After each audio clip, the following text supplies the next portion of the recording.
Votre banque vous a passé un coup de fil pour vous proposer un super investissement. On va voir un petit peu comment analyser tout ça.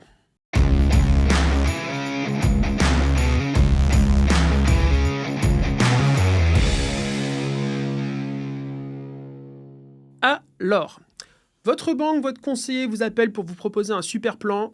Ok, très bien, pourquoi pas. Quelles sont les étapes à suivre pour vous faire un avis par vous-même au-delà du discours marketing? C'est ce qu'on va voir maintenant. Déjà, il y a un premier red flag qu'il faut identifier et il est vraiment important. Quand on vous appelle pour vous dire j'ai une super assurance vie, c'est comme si demain on vous disait j'ai trouvé une super entreprise. Ça n'a pas de sens. Pourquoi? Parce que l'assurance vie, c'est un mode fiscal. Donc quelqu'un qui vous dit j'ai une super assurance vie, vous ne savez pas ce qui se passe dedans. C'est comme si demain je vous dis j'ai une super entreprise, mais vous ne savez pas si je vends des chaussettes ou si jamais j'ai décidé de faire de l'import chinois. Vous n'en savez rien. Donc de base, quand on vous contacte en disant j'ai un super plan d'assurance vie, ça ne veut rien dire. Premier red flag, ça veut dire qu'en face, l'investissement il n'est pas très maîtrisé. Méfiance. Ensuite, quand un conseiller bancaire, gestion de patrimoine, peu importe, vous contacte, il va souvent vous proposer ce qu'on appelle un OPCVM. Petite définition, parce que c'est un petit peu pompeux. Un OPCVM est un organisme de placement collectif en valeur mobilière. C'est un portefeuille dont les fonds investis sont placés en valeur mobilière ou en autre instrument financier. Vous n'avez rien compris? C'est normal. En gros, ça dit quoi? Un OPCVM, ça veut dire qu'il y a un fonds d'investissement qui a rassemblé des actifs, vous ne savez pas trop lesquels, et que ces actifs, en théorie, vont vous faire gagner de l'argent. Donc, quand on vous dit « j'ai un super placement pépite », il faut le comprendre. Et pour ça, je vous invite à demander 2 documents. D'ailleurs, au moment de signer ces documents, on est légalement tenu de vous les fournir. Donc, demandez-les en avance. Le premier, c'est la plaquette commerciale de l'investissement en question.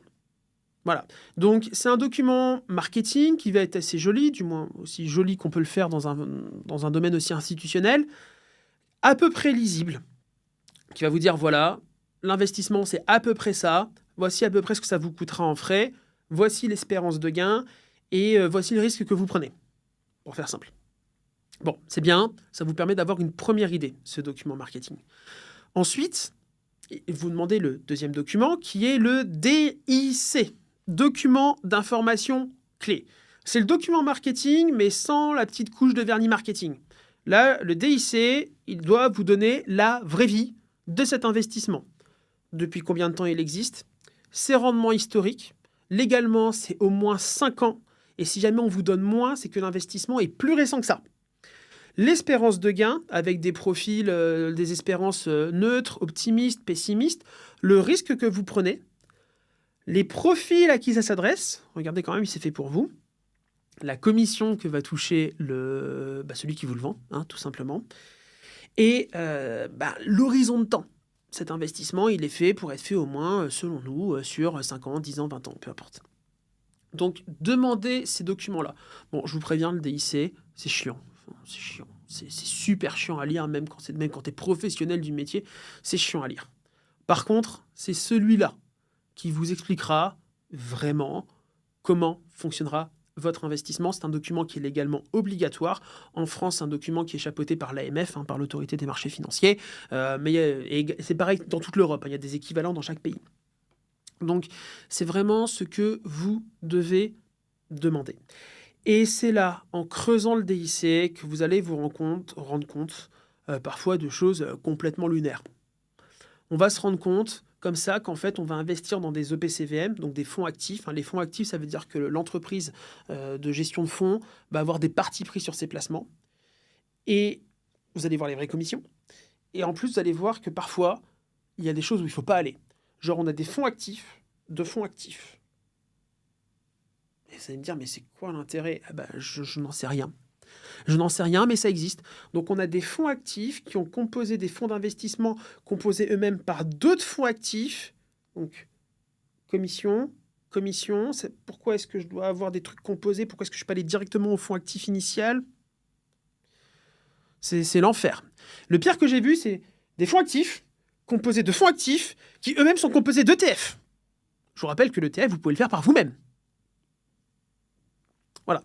Donc, dans l'investissement, on est vraiment dans le monde où les commissions sont reines. Là, je vous dépeins quand même un portrait qui est assez négatif. Il y a des OPCVM qui sont très bien. Moi j'aime pas. Hein. Je vous le dis, j'aime pas parce que Morningstar l'a encore une fois démontré en 2023. Les OPCVM, hein, les fonds actifs au sens large, sous-performent les ETF qui sont des fonds passifs plus de 9 fois sur 10. C'est-à-dire que les ETF sont meilleurs dans 90% des cas par rapport aux fonds actifs. Et ça, c'est une étude indépendante de Morningstar qui le montre. Bon, j'aime pas. Mais en soi, pourquoi pas? Chacun est juge.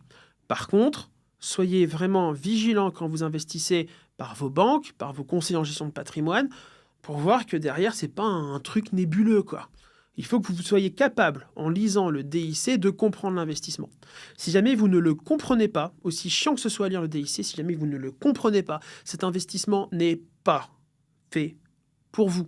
Peut-être que c'est pas encore adapté à vos compétences, peut-être que c'est pas encore adapté à votre patrimoine. C'est OK. Moi, ce que je vous invite à faire, c'est de ne jamais investir dans des choses que vous ne comprenez pas, parce que le pire que vous puissiez faire, c'est confier votre argent à l'aveugle à quelqu'un qui pourra vous jouer du pipeau quand il veut. Donc vraiment, c'est le gros point de vigilance. Je répète vraiment, c'est pour résumer.